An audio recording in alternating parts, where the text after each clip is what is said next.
हरे कृष्णा। श्रीमद् भगवत गीता यथारूप की जय। जैसा कि हमारा अध्याय 1 चल रहा है, कुरुक्षेत्र के युद्ध स्थल में सैन्य निरीक्षण, और आज हम श्लोक संख्या 19 पर आ गए हैं। 18 श्लोकों तक मैंने हिंदी अनुवाद और पूरा तात्पर्य पढ़ा है और आप लोगों को समझाने का भी प्रयास किया है। तो आज भगवत गीता का हम 19वां श्लोक पढ़ेंगे और अध्याय हमारा 1 चल रहा है। तो शुरू करते हैं आज का श्लोक।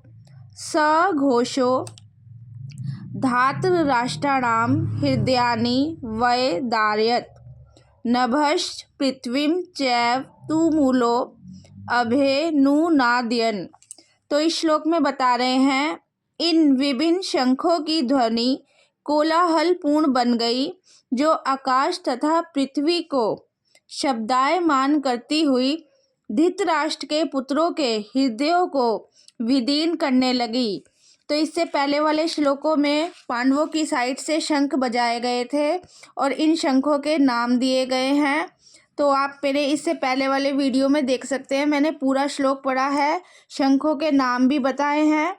तो आज के 19वें श्लोक में बता रहे हैं कि इन सारे शंखों की जो ध्वनि है कोलाहलपूर्ण बन गई थी, जो आकाश तथा पृथ्वी को शब्दायमान करती हुई धृतराष्ट्र के पुत्रों के हृदयों को विदीर्ण करने लगी। विदीर्ण मतलब उनके हृदयों को मतलब कांपने लगे, उनका हृदय कांपने लगा था पांडवों की साइड से जो शंखों की ध्वनि थी उनको सुनकर। तो इसके तात्पर्य में बता रहे हैं, जब भीष्म तथा दुर्योधन के पक्ष के अन्य वीरों ने अपने अपने शंख बजाए तो पांडवों के हृदय विदीर्ण नहीं हुए।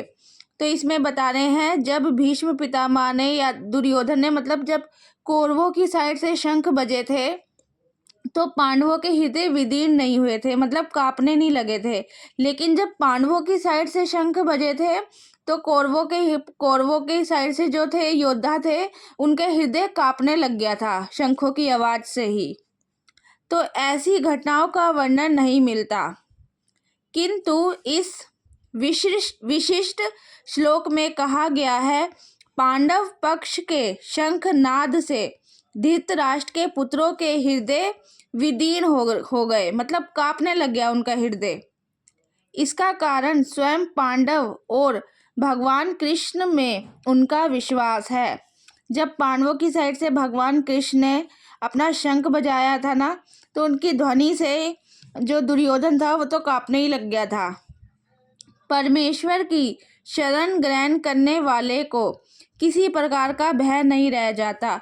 ये बहुत इम्पोर्टेंट लाइन है और बहुत ही मतलब अच्छी लाइन है। परमेश्वर की शरण ग्रहण करने वाले को किसी प्रकार का भय नहीं रह जाता, चाहे वह कितनी ही विपत्ति में क्यों ना हो।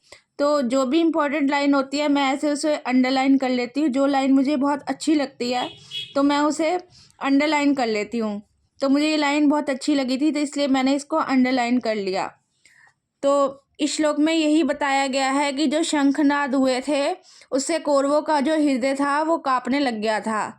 दुर्योधन, भीष्म पितामह और जितने भी अन्य मतलब उधर से योद्धा थे, सैनिक थे, तो जो उनका हृदय कांपने लग गया था। तो इस श्लोक में ये बताया गया है। तो आज का हमारा ये 19वां श्लोक पूरा हुआ। 18 श्लोकों तक मैं पूरा पढ़ चुकी हूँ, उनका हिंदी अनुवाद और तात्पर्य आप मेरी वीडियो में जाके सुन सकते हैं। ऐसे ही हम डेली भगवत गीता का एक एक श्लोक पढ़ेंगे और उसे समझने का भी प्रयास करेंगे। तो हरे कृष्णा, जय श्री राधे राधे।